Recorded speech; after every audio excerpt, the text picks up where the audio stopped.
Welcome to Why Don't We Dress for Dinner Anymore with our host, Teddy Crockman, senior style icon. And Melissa Pierce, natural redhead, and new MBA. It's me, an MBA! Congratulations, Melissa. Thanks. And our guest, Sharaun, today. Hi. I'd like to introduce Sharaun. Sharaun began in Chicago with humble beginnings on the South Side. Sharaun's journey embodies resilience and determination. She was discovered by supermodel Tyra Banks as a finalist on America's Next Top Model. Sharaun has graced the runway for industry giants including Tommy Hilfiger, Diane von Furstenberg, Betsy Johnson, Macy's, and Victoria's Secret. Woo woo! As a result of her success, Sharaun has committed to empowering women, promoting wellness, and championing holistic health. Welcome to the show, Sharaun. Thank you so much, Sadie. It's great to have you, doll. You as well. Appreciate it. Thanks for having me. I'm excited to be here over non-dinner talking about fashion. Over just water. We're sitting around the kitchen table with some water. Where's mine? We're so well hydrated. Cheers. Ching, ching, ching, Cheers. ching. It's not why don't we get dressed for dinner anymore. It's why don't we get dressed for water anymore. Why don't we get dressed, period? Exactly. Why do we get dressed? Yeah. That part. Why don't we get Well, Sharaun, the first question I want to ask you, doll, is tell us a little bit about how you started in modeling and how that led to you going on to America's Next Top Model. And what season were you on? Yes. So how did I start in modeling? I Yeah. started in modeling with America's Next Top Model, actually. Really? Yeah. Did you go to an open casting call? What happened? I did. Prior to that, I had no experience whatsoever. I always wanted to model. The extent of my modeling before Yes. that was literally modeling dirty clothes around my mom's basement. We had a little laundry room, so I would go in the laundry room and go through all the clothes. Some of them were clean, okay? We'll go through the clothes and I'd make my sisters participate with me. And then so when we came out the laundry room, that was the entrance of the runway. That was show. the runway, yes. And then we would model all around it. Then we have to come back in and we have to hurry up and change. Oh, wow. Some people played Barbies. I played fashion show dress Oh, up. you are too cute. So that was all the modeling I had. I did like some, when you take like school photos for like Lifetime, and they were like, oh, these are really good. They actually hired me to have me come back and take some photos for them. So that was it.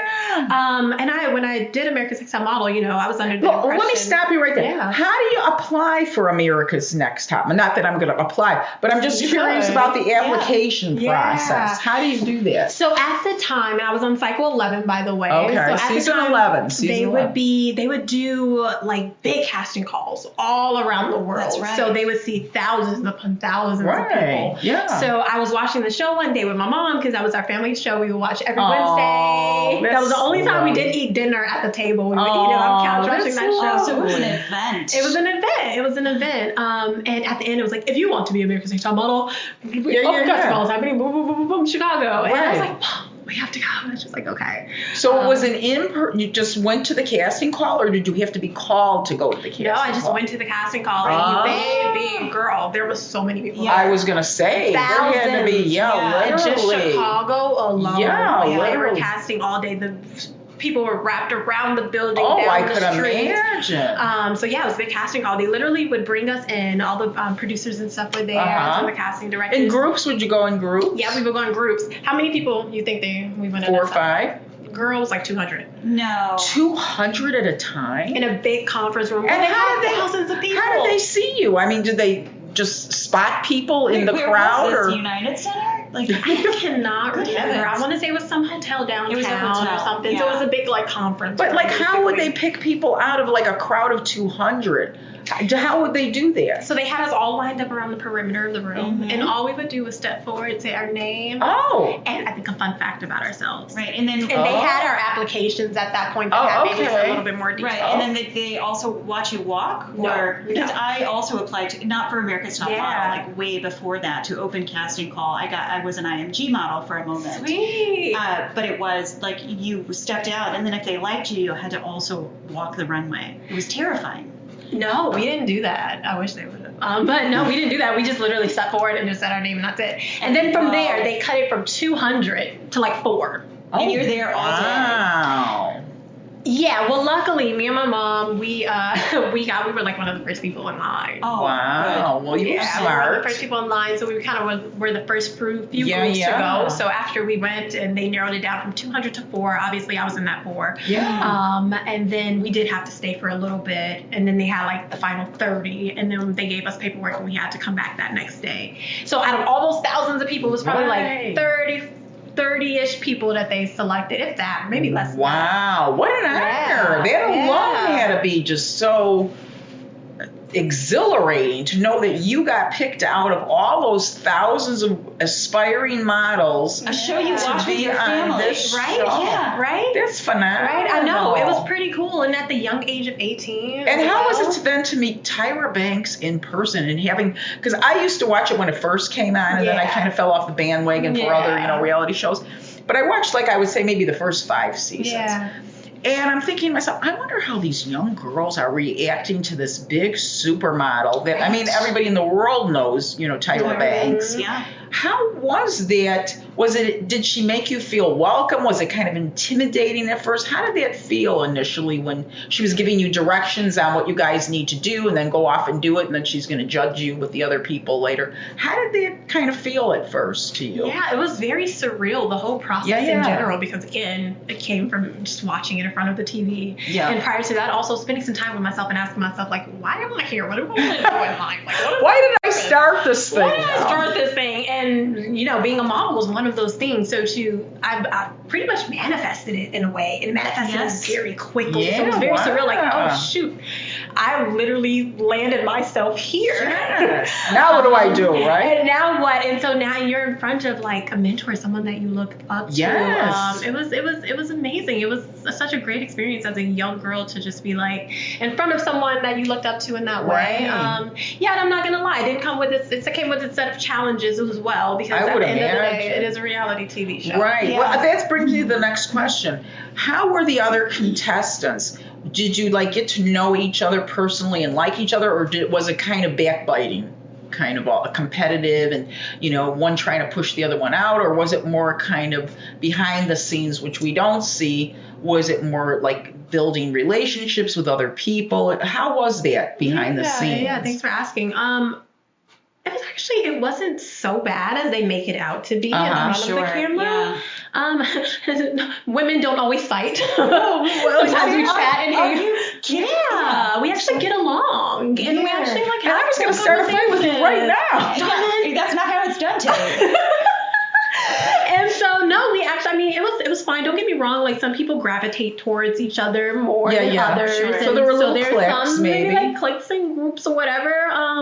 But overall, from my time there, I didn't experience anything directly. And there was some girls that I gravitated to more and became close with, and others didn't. And it's just fine. It's just life. And so now you were a finalist in the process. Did that bring more jobs to you? Did that bring more agents to you? Is that kind of what kicked off your career? Did it really help? Because that's the one thing I often wondered. When I was watching the first 5 seasons, and I don't know how it progressed. It sounds like you were several years down the road from when I started watching it. But I remember when I first watched it, and the first couple of episodes, the girls who won or whatever, and I'm thinking, oh, now I can't. That's when we still had like paper magazines, I'm going to see them on the cover of Vogue or this or that. And it's like they disappeared into the ether. I never saw these models again. So I often wondered, is this show really authentic? Are these girls really turning into, the top model that Tyra Banks is promising them to be? So what was the upshot of your being on that show? What did it deliver to you, if anything? Trauma. Just kidding. Trauma.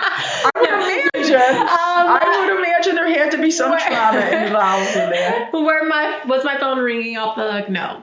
Okay. Did I get agencies and a bunch of opportunities and modeling job from my experience on the show? No. Okay. So it really didn't do much for your career. No, so on the modeling end, not as much as I hoped. Yeah. I actually I didn't get signed until the first time I went to the agency and I stopped saying that I was on America's Next Top Model. Really? Because before I had believe it or not, before I got my first yes and my first contract, I went to 30 different agencies. Wow. And most of them I was, making it known that I was on America's Next Top Model, I had my top you would portfolio think that would and everything. yeah. I thought that would help. And it actually was the opposite. It's not really respected in the industry like people, thought it was at the time. Yeah. It's not, it's kind of frowned down upon a little bit. That's reality TV, not modeling. It's not the work. Exactly. But in my mind, I thought I was going to do a mentorship process, or I was going to get mentored by Tyra. Right. But it was a TV show. So even when you say how was it being with her, it was TV, So we didn't really get personal time. She engaged with you just when she was on set. Exactly. Right. So really what you learned was TV. I learned TV. You learned that armor that you need for that. Yeah, which is probably invaluable, honestly. No, for sure, 100%. That's why I wouldn't change anything, and everything that we go through. I've said it. I said that even when I got eliminated. Everything happens for a reason, and I still stand firm by that. It's really made me into the woman that I am today. Good. And although it didn't open up doors for modeling, it has. I have been able. It has helped with my speaking career, for instance, because it helps to be able to say, hey, this is Sharaun from America's Next Top Model, and blah, blah, blah. So I have utilized it in that way. But modeling, I had to stop telling people. Yet I'm grateful that I still went on to do so much. Well, it was so flattering to even be selected. I mean, you had a special look, obviously. I mean, you're beautiful. Thank you. You can see that. But it wasn't what I thought. Because, like I said, when I watched the first 5 seasons, I'd be like, these women that win, and I mean, they put them through a lot. It was pretty grueling. And I'm thinking these are young women, who are still looking for their sense of identity and everything like that. They're being criticized constantly. And then finally one comes out the winner. And I'm always waiting for this winner to be some big top model. And it was like they disappeared into the ether. So it was exactly what I thought. It wasn't much of a career launcher then. It was a nice TV show and fun to watch and aspirational, but it really had nothing to do with reality. Isn't that interesting? But you've kind of funneled that stuff into helping other women and helping with mental health issues, etc. So one of the things I wanted to ask you about is your Model Tribe platform. And can you tell us a little bit about what you want to accomplish through the Model Tribe? Yeah, so I'm super excited about it because just like how I was talking about when I first started out in the industry, I was looking for a mentor and someone to help me through that process so I can learn from a pro. And I didn't find that. And they often say we become the thing that we needed when we were younger, right? Yes. And that's essentially what I've done through the community that I've cultivated. And how it actually came to be is because I was hired to travel and hold workshops and teach modeling all around the world for and I was doing that consistently for 7 years, and that's separate from even my motivational speaking. Wow. Yeah, so for 7 years I did that consistently in addition to motivational speaking, in addition to modeling, because again, those things have always been really close to my heart. And so after I would have my sessions, it would be I'm big on transformation. I love seeing a transformation happen, and there would be so much transformation, so much breakthrough, and people wanted to stay in contact. How do I continue this? How do we stay? This is so beautiful. A beautiful community you were building. Yeah, and I didn't have a way for them to do that. So that's when I started Model Tribe. It started out as a virtual community, again, as a way for me to mentor, large amounts of people and build this community and this sisterhood together. We would have monthly coaching calls and sessions. I would bring different guest speakers on, all kinds of cool stuff. Now, where were you programming this through? What platform? Mighty Networks. Oh, fantastic. That used to be Ning. If you know Ning, then it got bought, and it's run by a woman, so it's fantastic. Oh, great. Yes. And so we started through there. Awesome. I also hosted a retreat. So at the end of the year, at the end of the program, we would have a modeling ex-wellness retreat that I hosted. Was there some kind of age group of women that you were attracting or wanting to be in this Model Tribe? The beauty of it is that it's intergenerational. Okay, so you had women of all ages then. Very good. I did. And so within the tribe also formed smaller tribes based on that, as well. And then also so they kind of go off into their own groups. So we have communal meetings and stuff as a group, and then also like separate as well. And it's a beautiful thing because not only am I a mentor, but mentorship happens intergenerationally, organically through the community that's built. So I'm super excited to now bring it here in Chicago. As you know, I've traveled all around the world modeling from South Africa, spent a lot of time in LA, New York, and now I'm back home and also bringing Model Tribe with me. So now it's an in-person community. Now, is this part, I saw you recently on Daytime Chicago, and you were showing them how to walk like a model, the 1, 2, 3, 4, 5, 6, 7. I even tried it a little bit. I was like, I can't do this. Come see me in person. I can't do this, but I was trying a little bit of it. So is that part of Model Tribe, or is that just separate, like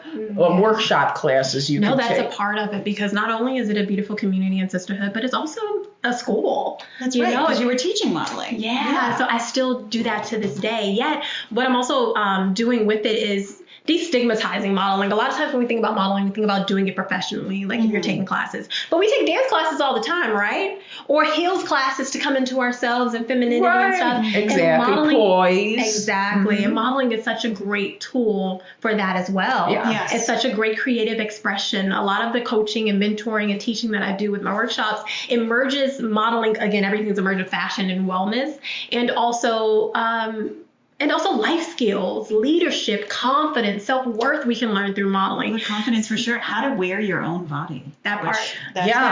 When you think about it, think about, learning how to walk like a model, basically how to make an entrance into a room gracefully and feel confident about it. But also what's very interesting is just having a million pictures taken of yourself. When I first started out on Instagram, I have an Instagram page too. I started on Instagram. When I look back at the first pictures, they're laughable. They're so funny. And it was only taking pictures between me and my husband. So it wasn't some strange photographer that I had to, pose in front of or whatever. But even in front of my husband, I felt self-conscious. I felt awkward.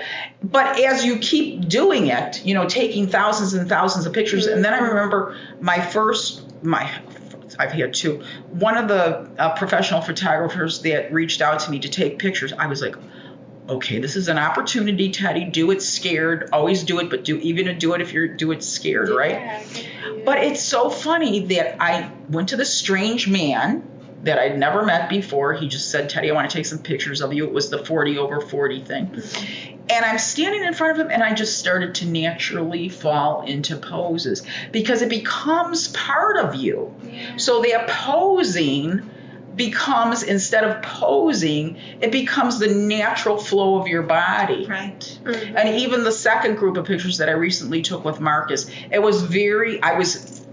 like for the day before, I was like, oh God, why did I agree to do this? But the minute I went, he was a sweet guy. We took pictures, very nice. I mean, it was just like a natural kind of a thing. So that skill, I think, which like you said, many people look at as maybe being superficial or self-indulgent or whatever, really does. It really, truly does build your confidence. Right. I would imagine as your body changes, like now me, I'm 40 pounds heavier than when I was a model. I'm like, ooh, I don't pose anymore. I don't do those things. I feel awkward. And I was like, oh, I should probably just go to your modeling school and learn how to work with this. Right. Exactly. Right? You would probably do great. This. Yeah, probably. But it's like knowing that, But you haven't done it for so long. Right. And I haven't done it in this body who has had 3 children. Who's done living. It's different. A real woman's body. I mean, it was a real woman before. Well, but I'm a 20-something. Yeah. In my teens and 20s, I got away with a lot more. Everybody does. Everybody does. That's beautiful. And discovering who is she? Who is she? In this now, in this moment. She's still a baddie. She's still got something. Exactly. She's still She still got it. Of something. I firmly believe, like, at Model Tribe, I'm big on, like, we're all called to be models of something. Exactly. Oh, very nice. Before I was ever signed or a fashion model, I was a model of confidence. I was a model of grace. There's so much that we overlook, and so no, Right. you're a model. Right. We are. So it's about tapping into that and figuring that out. Right. And we don't realize how many of us are disconnected from our bodies. Right. And that's literally what this work is for me. No matter what age you are, Yes. we're always evolving and metamorphosing Yes. and growing. And it's just like in business. If you don't grow and evolve Right. with the changes and You get to know become that and stiff, fall in love with petrified, that. Right. and you become locked in. Because like you said, Sharaun, everybody has some form of beauty within them and outside of them. And if you know how to tap into that, other people will notice it as well too. But if you're locked up, you're tense, I'm not this, I'm not that, you're just this bundle of insecurities, people will see that as well too. Well. And imagine when you did that first photo shoot. Oh. If it was a session instead of an actual photo shoot, but we were still doing photos, and you had like a therapist or a spiritual advisor there with you, like, okay, what's happening right now? Right. What's coming up for you right now? Yeah. Okay, let's talk about that. Okay, and then we work through that. Yeah. And then the modeling is the integration Becomes more and the fluid. practice of it, and that's beautiful that you got to that point, because what you were speaking of before is going from performing to embodiment. Yes, and it felt very performative initially and felt fake. Yeah. And by the time we had done literally thousands of pictures over the last 3 years, he even said to me, are you a professional model? Because you move just like a model. I said, no, it just now flows. It's you. It's who you are. Right. It was just me being me and just falling into the way the dress felt, the way if he was taking the picture on the balcony. It was funny. I remember there was these construction workers that were waving at me and whistling, and I thought, but you become much more confident in your body. And on that same vein, because we were also talking off camera with Erica about this, but the way you dress. Hey, Erica. Yeah, we were actually off camera. Too bad we didn't get this part of the conversation on camera. But off camera, we were talking with Erica Severson about this. But how you present yourself really has a lot to do with your mental health as well too. How you dress, how you present yourself to the world really has a lot to do with your emotional health and stability. And I know that you do a lot of speaking engagements talking about anxiety and depression and the way that you can manage it through meditation, mindfulness. I think you do Reiki, you do tapping. Yeah. So tell me how you got to be a speaker in that particular area. Did you have your own personal struggles with anxiety and depression? How did you learn the techniques that you're teaching others? Can you give us a little bit more of the background about that? Thanks for asking. So interesting enough, it actually came immediately after my experience with America's Next Top Model. Speaking on confidence became the thing that helped to heal those things, because I was essentially eliminated for having too much confidence, which isn't really Get out of here.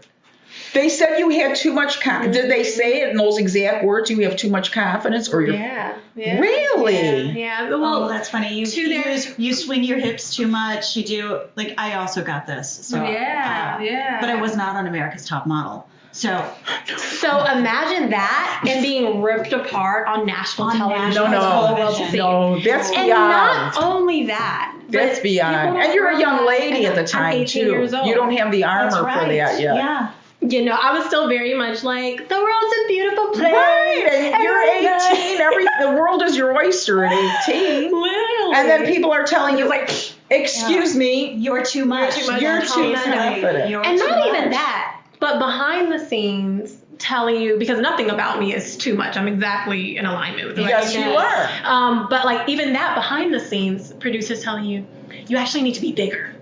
Tyra loves your confidence, but the camera makes you look smaller. So be bigger. Make sure you're the first one everywhere. Because naturally, my type of confidence is sometimes it's silent. It's a real betrayal. It was a betrayal. And knowing that I have and carry a silence confidence, sometimes it doesn't always need to speak. I'm very observant. But then being told that you need to do, I'm like, okay, maybe you're doing something new. You're like, I got to do something new. You're learning. Okay, maybe I'm too small, or I'm too recluse. So you're being told to be bigger and grander and and then you do that, and that's why you're eliminated. So again, reality is like reality, but things are promoted behind the scenes and pushed in a way. And you know what's kind of unfair about manipulated, that? let's just say. Yes, she was manipulated, because you can see that they told her, be big, be grand, and then that was the exact thing that she got kicked off for. Sure. So you could see it was almost like a scripted thing. Mm-hmm. Like it was like, okay, the next one that's going to be eliminated is Sharaun. Let's set her up for this. It's setups. And that's what reality TV is. I mean, if you watch The Real Housewives, it's the same thing. They're pitted against each other. They're constantly arguing.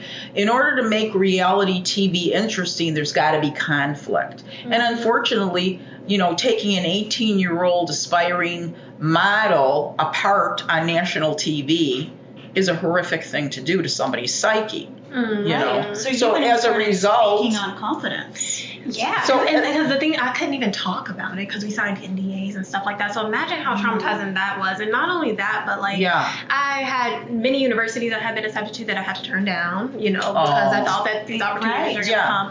I didn't get to go to my graduation, my prom, or anything like that. Oh, wow. Yeah. And again, I've healed and worked through all these things. So this is a part of my story, which I wear proudly. We want to hear about it. Yeah, that's what happened. That's what led me into wellness, because dealing with public backlash and public humiliation and getting hate mail from all around the world and blogs. Really? Yeah. I can't. It's been a journey. It's been a beautiful journey, though. But that was difficult, So did you go to therapy? Did you go? How did you work through that? Yeah, having everyone think you're a certain way. So a number of ways. I'm so thankful for my mom. Always a friend to have people that are close to you. When everyone was kind of like turning their back in ways, mom was like, "No, I know more, and I know that's not how that happened, and I know." Yeah, that was that's not my daughter. I know, and so it was beautiful to have her support there. Also, yes, I did go to a therapist, and I also really immersed myself in the wellness industry and alternative medicine. Over the years, I've had so many spiritual advisors and shamans that I've met with. I've delved into aromatherapy, to energy healing, to just some of everything. Then my own faith and things of that sort. Yes, I'm trained in leading sound baths. It's lovely. Nice. I loved it so much. So we'll be having Model Tribe sound baths at our new location. That's the other thing I forgot to say. But I'll talk about that later. Yeah, okay. But yeah, so it was really these practices and things that helped me to heal that. I like spending time with my shaman. I literally, and shout out to Sister Shaman Maria Lanier, we went back to that time period in my life and saved that younger me and embrace it. It was just so much, and absolutely powerful. How long would you say it took you to, after this whole America's Top Model traumatic stuff that happened, how long would you say it took you to finally get to a place where you felt healed from that wound? From there. Yeah, or that you could move from that wound. Yeah. I mean, there were stages of it because, again, after a few months, I was like, all right, Sharaun, you can't be depressed anymore. Right. You need to get up. You need to get back out there. And thank God I did, because my first contract that I signed, it ended up being the same contract you would win if you were on America's Next Top. If you won America's Next Top Model. Oh, that's ironic. There you go. Well, again, what's for you is for you, and no one can take that away from you. And thankfully, that happened after I was like, nope, you got to get back out there. And so you did. Yeah, and so I did. So it happened in stages, there was every stage I would unlock and remember a different part of myself that was kind of shut down because of the experience. And shoot, I don't feel fully, completely until literally a year ago.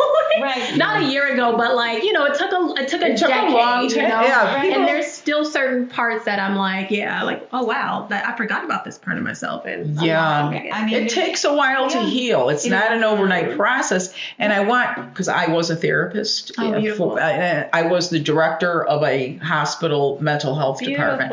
So I know that one of the things that I often hear from people who suffer from depression and anxiety is, well, how long is this going to take? Everybody kind of wants microwave. If you had a physical issue, you had appendicitis, they take out your appendix, you're fine. It's not that simple with depression and anxiety. And people need to know that those are probably lifetime issues that you will be dealing with, like Sharaun says, in waves, in and out, maybe for your lifetime. But it's not that you can't deal or handle it. It's just you have to remind yourself of the tools that you have and get back on track with that. Exactly. So it's not going to be you're going to go to Sharaun's event where she's talking about, anxiety, depression, healing techniques, and you're going to be cured in 3 days. We don't want anybody to get that impression, because that will never happen. But these are tools that you can have in your toolbox, so when those feelings are coming up of either depression, anxiety, lack of confidence, whatever, that you can draw upon to gain strength from. 100%. So we want to make sure that the audience knows that, because a lot of times, especially with mental health issues, first of all, there's a lot of stigma attached to it. People don't want to address it, and when they do address it, they want it to be quick and, in and out kind of a thing, and it's just not going to happen that way. So it's good to know that you're saying that you're dealing with it in waves of your life, in and out, and you have the tools to say, okay, then I can do this, or okay, then I can do that. Yeah, see, that's kind of like an onion. There's layers to it. And every time that I'm peeling back a new layer. Yeah. That's when you think like, oh, I got it. And it's like, no, because we're always ever evolving and growing and changing. And life happens to you. And life happens. And I don't see, if we're honest, we're all born with our own set of things or things that we're here to triumph over and conquer through in this lifetime. Absolutely. And everything is perspective as well. I no longer see like healing and growing and evolving. It says, oh, I have to heal and I got to do all this work. And like, I talk about my life, I get to come more into myself. I get to remember parts of myself. And sometimes that doesn't even have to look like sitting on a yoga mat or talking to someone. Right. It's a lifestyle. Right. Exactly. And that's why Model Tribe overall too is a lifestyle brand. It's a lifestyle of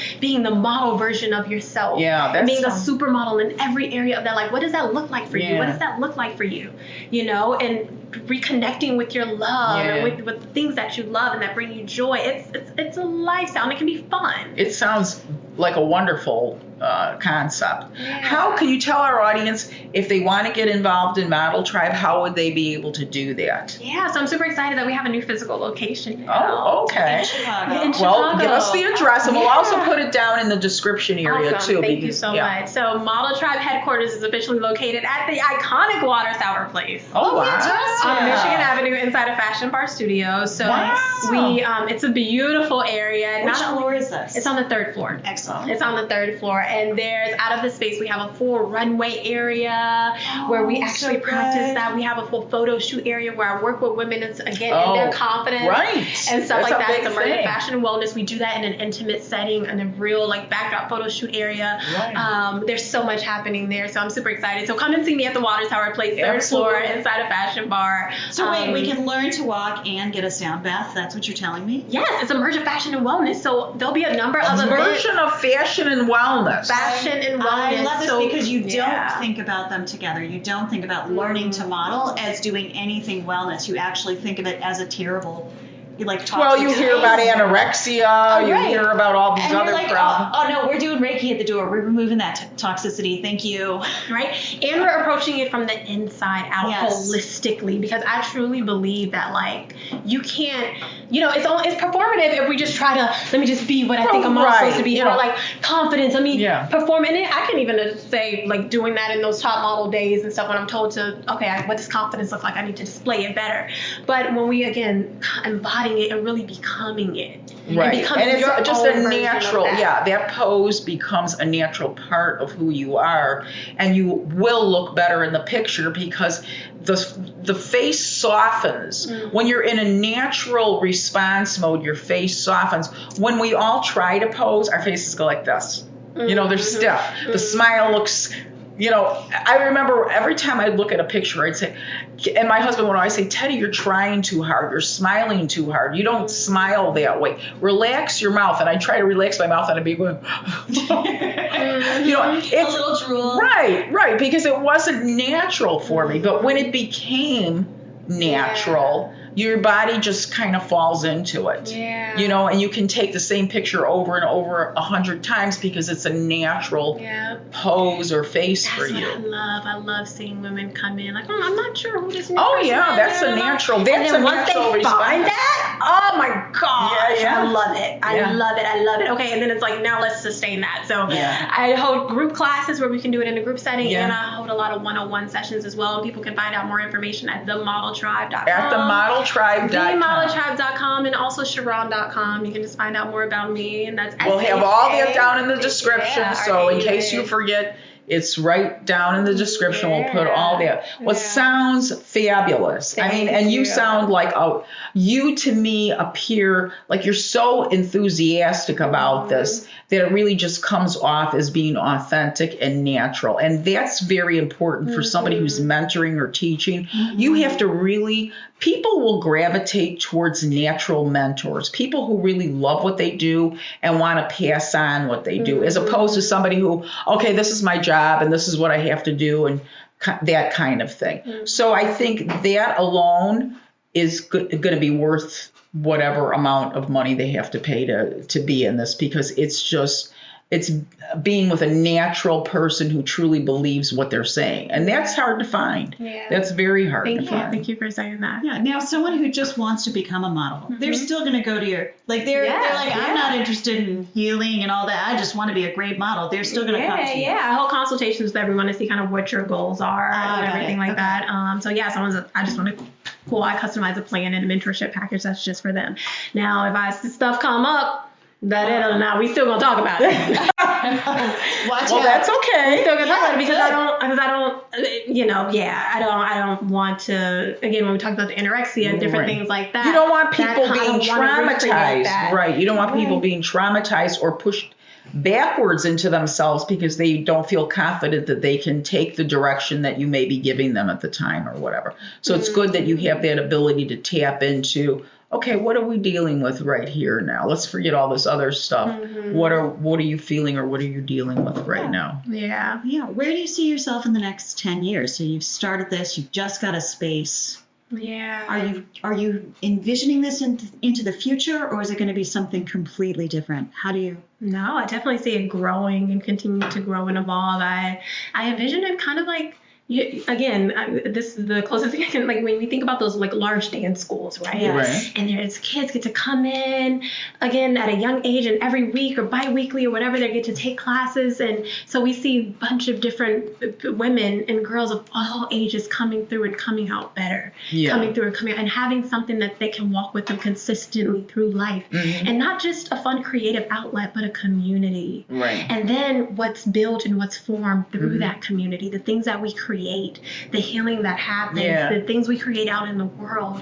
through that community. Right. There's strong power in sisterhood. There's strong power better together. Yes. And miraculous things happen when we all come together. Absolutely. And again, I'm big on mentorship, not just me mentoring people, but I've always sought out mentors myself. So that component of connecting mentees with mentors is huge. That is very huge. And there's so many women of all ages, older, like that's coming into, maybe they're just dealing with menopause and they're getting to learn, and to be able to have support. Their body's really changing. Women that.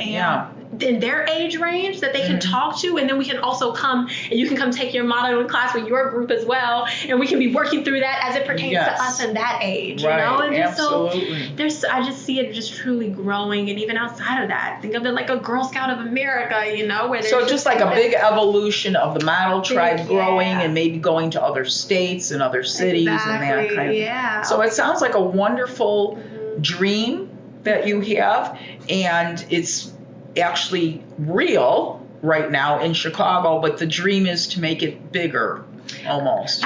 In person, bigger. Yeah, I like to say it's a vision that's been given to me. It's just like it was my vision to become a model or to be on America's Next Top Model. Almost like it was naturally in you. Yeah, and even from that day, I always saw this vision. I didn't know how it was going to happen. All I did is answered the call and walked my path the best that I can, and it led me here. So the vision, it's a vision. It's not, sometimes dreams, it's like we're going after something big. No, it's a vision, a God-given vision that's been placed within me, and that's unfolding beneath my eyes every single day before my eyes. And so, that's the vision, and it sounds to me, Sharaun, like you're what I call a manifester. Yes. You're one of those people who has their sights set on something, and somehow you put those vibrations into the universe, and it just appears. I think we've all had at some point things that have manifest for us, and we look back and we think, how the heck did that ever happen? You know, I used to dream about that or wish for that, but somehow we make it happen.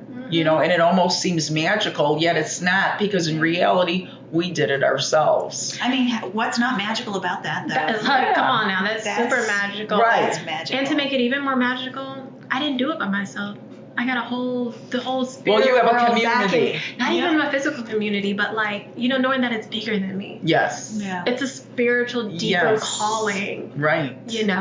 Really changing the model, scouting in model industry from taking the out the ground toxicity up. of it. Yeah. That would be a fabulous thing to take out that toxicity, because we hear so many of these horror stories of these young girls starving themselves to death so they can get into the sample sizes of the designers and being told that they're not good enough, or they're this or they're that, or photographers who are insulting, or even we hear about sexual assaults happening, and things like that. So modeling can be a very toxic environment. 100%. So it's great to know that you're trying to better it and make it more of a spiritual, uplifting women community, rather than this kind of competitive catfighting, almost very toxic kind of community that it can be. But you're not standing in that toxic space. No, and preparing women to handle whatever it comes to. Because I've had a long career and I've dealt with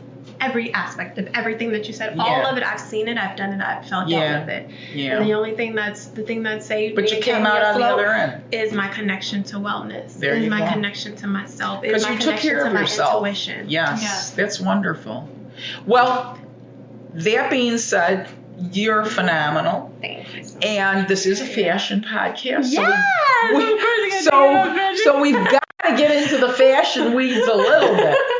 So when you're off camera, when you're just being Sharaun like you are now, what would you say your personal style? How would you describe your personal style? What kind of clothes do you gravitate towards? What's your kind of aesthetic? What's my kind of aesthetic? It's interesting because it changes so much. And it's changed over time. And the more that I come into myself, the more that, I actually like this and I like that. Yeah. My aesthetic, I love color. Even though I'm not wearing color right now. You're wearing all color. I know. I always say I love color, that I'm always in black. Right? No, I'm actually, I love color. And I love balance in fashion. So like the structure meets the like flowy, or masculine aspects meets the feminine aspect, or like baggy pants, but then I got a super cute, flirty, girly top up top. And so very like, it's like that merge of like that free spiritedness, but also kind of like. You like the juxtaposition of, two what you'd think of as distinctly different things, and you blend them together. Like you said, masculine and feminine. Do you like to mix prints at all? I do. I love mixing prints. I love color blocking and mixing colors together. I got some really cool pieces from Africa when I was there modeling. So I love like breaking those like tribal pieces. Oh, big, and just, great like, jewelry. Cultural like pieces. And it changes a lot too, because like sometimes I'm not feeling like, sometimes most times I'm like want to dress up and all this stuff. And then sometimes I want to put on some like baggy pants and just like a crop tee, super cute with like a big fur and then like some little sneakers. And it's like such a vibe. But that sounds fabulous in and of itself. I don't know, but it's like, it's a different. It's a more casual vibe, but it sounds like you're still put together. Yeah. I would say that, your aesthetic is whatever you gravitate towards, and it sounds like you like a lot of different things. You're always well put together when you go out. Yeah, for the most part. Do you have a favorite? Except when we're around the house, then the hair's clipped up, no makeup, and I'm in my PJs. That's not a put together. Literally, I look like no FaceTime for Teddy when she's at home, unless you tell her. Right. But even now when I'm at home, I love cute pajamas. I have cute pajamas, but I still look like a drudge. Right now. I look great every day. Oh yeah. Every day. What's your favorite fashion era or eras? Ew. Yeah. I know, because you like a lot of and stuff. Why? So. And why? The hard-hitting question. We ask every single guest this question. Let's see which one do you think she's going to land on? I don't know. It's like a slot machine in there. we ask the question, we pull, and it just ching, ching, ching, and then. But we've had a lot of similar responses, so we'll see. Girl, okay. Right now is my favorite fashion era because I feel like it's a merge of right now. Right now. You are the first one to answer that one. Sharaun has the most original answer. It's a merge of all the ages, and I Yes. feel like we see a little like 60s, 50s, kind of like peplum stuff, and then we see like some 90s stuff in there too. I love how they're all coming together to create. I feel like a Well, you are the first person that answered right now. That's amazing. Wouldn't you guess that someone who's come fully into alignment with themselves? Yeah. You'd be like, what time in history do you love? Oh, Yeah. it's this time, because Right it's all now. the time. Me, I keep Yeah. wanting to go backwards. Put me in the 30s any day. Not really. yeah, Not really. yeah. In fantasy land, because Yeah, the 30s was fantasy not a land. good time. But the clothes were gorgeous in Hollywood, I'm telling you. You don't see clothes like that in the movies now. Yeah. But you're a right here and now kind of I girl. love what's going on in fashion. I feel like there's a fashion renaissance happening. Well, right there now. is. And we're about to birth a new thing that people in the future will be like, oh, I love the era of the, what is this era considered the... I don't know what this You're would be gonna call it the considered. revolution. That's Okay, I love We're- the era of the revolution and The revolution is coming. 2025 when the da-da-da-da, like I love that, and Yeah. I feel like it's being birthed and it's happening from us collecting all these different. You know, you're things right. from, like, all You're these right, different because you know what we were recently talking about, and I think that was in our episode that's airing today. Yeah. Melissa and I were talking about that. I had read in the New York Times that all the fashion shows, because recently was Paris Fashion Week, London, Milan, all that kind of stuff, New York in February, and a lot of the runways were showing faux fur or shearling fur, high glam. We've kind of done this quiet luxury thing for a long time. Very casual looks, athleisure, all that kind of stuff has been done for many, many years. In fact, that's one of the reasons why we call this Why Don't We Dress for Dinner anymore, because of the casualization of the way people dress almost for everything. But I think you're onto something, Sharaun, that we're about to, as you put it, birth a new fashion revolution, because it's starting to come out now even on the runways with the high luxe look, not hiding behind, just the very casual sports look, but the more glam kind of, it'll be a mix, my guess is, like you said, of a lot of eras kind of just blended together to make something new. Yeah, and a mix of ourselves. Yes. Right? Yes. So, I'm a multifaceted woman, not just in the things that I do in career-wise, but as a person. And that's why, too, sometimes, it's a little difficult to, okay, what is your fashion? Because it changes. Yeah. I shapeshift. I love that. You might not. She's you a might shapeshifter. I'm a shapeshifter. I love that. Spiritually and fashion-wise as Yeah. well. You might see me tomorrow, and I might have box braids going back and be in some, Yeah. I don't know, it just might be different. Right. And that's me in a different way. And I think someone who's really embodied that beautifully recently, Doechii. She's a musician. Her name is Doechii. Doechii. Yeah, I've never heard of her. What does she do? I was actually on the stage with her at the Grammys. I know, that's right. Official trophy model for the Grammys. Sharaun was the model for the Grammys. You actually handed them the awards? Yeah. Yes. Official trophy model for the Grammys, which is fun. Oh, so wow. I knew there was an official trophy model, but I'm so happy to And did know you handed the Official award to trophy model. Beyonce? To Beyonce. Oh, wow. I was setting up there holding hands with I think Taylor like, Swift, tough. Kendrick Lamar, You got a hard Shakira. life. Oh, I love Yeah. Shakira. Shakira's hip. Uh-huh. Okay, so who's Doechii now? I'm So not up to the most Doechii, recent. if you don't know her, then now you know. She now is I know. I gotta young, look for her. fabulous recording artist, rapper, singer. She's so eclectic with her style. Lady, she presented the award to Lady Gaga for the Innovative Award because I her love Lady herself Gaga. is such an innovator in what she does in her music. Again, it's that multifacetedness. Now, how do you spell her name? So I can look.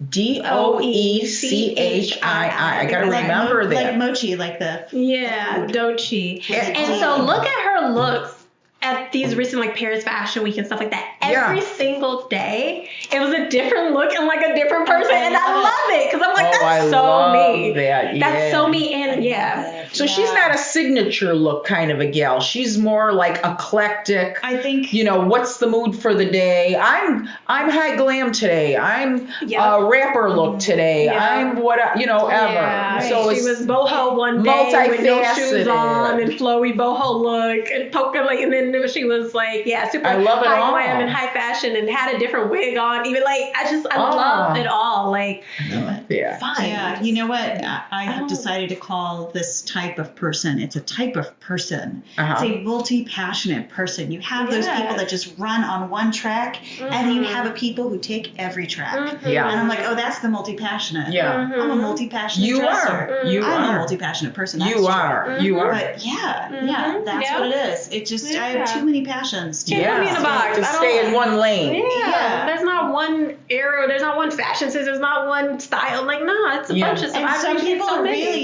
really focused on that. And I'm like, wow, I don't know how they do that. And I was like, oh, I don't have to do that. Yeah, No, and that's you don't. fine for some people, but like we have options. We don't have to. I think that's the key. And I think people who do that are actually very good at staying in that lane, and they really explore that. There's a depth to it. And I was like, oh, I want the breadth. Yeah. Right? I need like that. You need all of it. Like, remember Joanna Grange? She was she's a social media manager. She owns a social media company called Oak Street Social. And she was a little bit similar in her answer, because we were asking her about the eras, what type of, and she was, I'm there for all of it. I just love it all. So I think, again, a very multifaceted person who just, is there, appreciates every kind of look, and can see part of themselves in each of those looks. I think we just created a new word: multi-fashionable, multi-fashionate. Multi-passionate.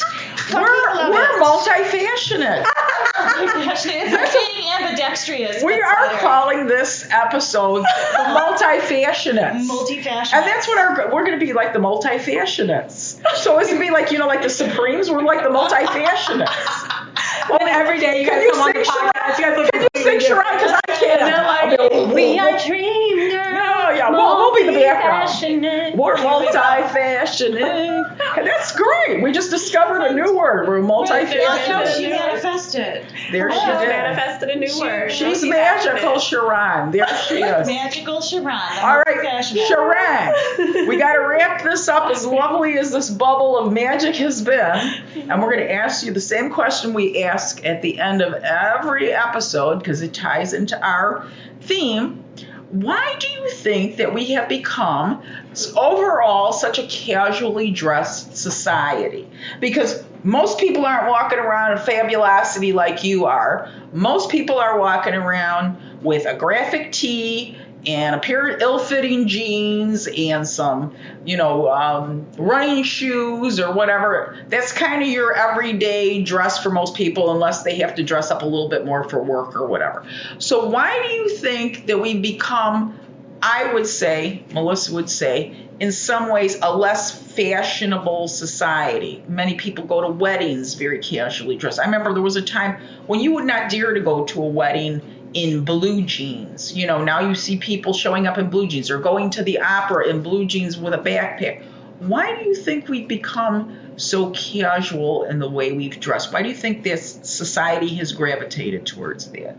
I think we've become very casually dressed because society, the systems in place has created it that way. It's designed that way. It's not designed for us to be individuals. It's not designed for us to be connected to ourselves. It's not designed for us to have the free and the playtime to discover what that is, or just to play in fashion in general. We are taught from a very young age to think a certain way, to not step outside of the box, to this is how life is supposed to be. We're trained to be workers. And then many people go straight into that, but there's not much time to discover who you are and to play in life, or to play in the closet. And then once you're in the workforce, you're working 9 hours plus, because most people work so much more than that. Or 2 jobs. Or 2 jobs, 3 jobs, And what time do you have to play and to do that, What extra money and resources do you have to go buy this cool stuff and this and that? There's not really much of that. And then you're exhausted and overworked. Right. So what do you want to do? Just be as comfortable as ever. So how do we break that cycle? Because I agree with you. I think that is a lot of it, is that, we become very isolated. Like you said, we really don't live in a society that creates or helps to create or helps to manifest creative people, or celebrate creativity and individuality. We're on social media. People are, going in lockstep with whatever they see. So there's not a lot of individuality. So how, in your own thoughts, do you have any kind of answer to how we break that cycle? How do we celebrate people being creative in the way they dress? And it doesn't have to be expensive. Yeah. It does, but like you said, there's so much time eaten up by just existing, by just being able to put a roof over your head, pay the rent, buy your groceries, that kind of thing. The fashion is always considered a secondary or tertiary level thing. It's not something that you need. It's something that you may want, but it's not something that you need. But when we're talking about mental health, we're talking about expressing individuality. We're really talking about something that is good for you. Actually, being fashion Very conscious is very healthy for you. So how would you solve it? How would you say that?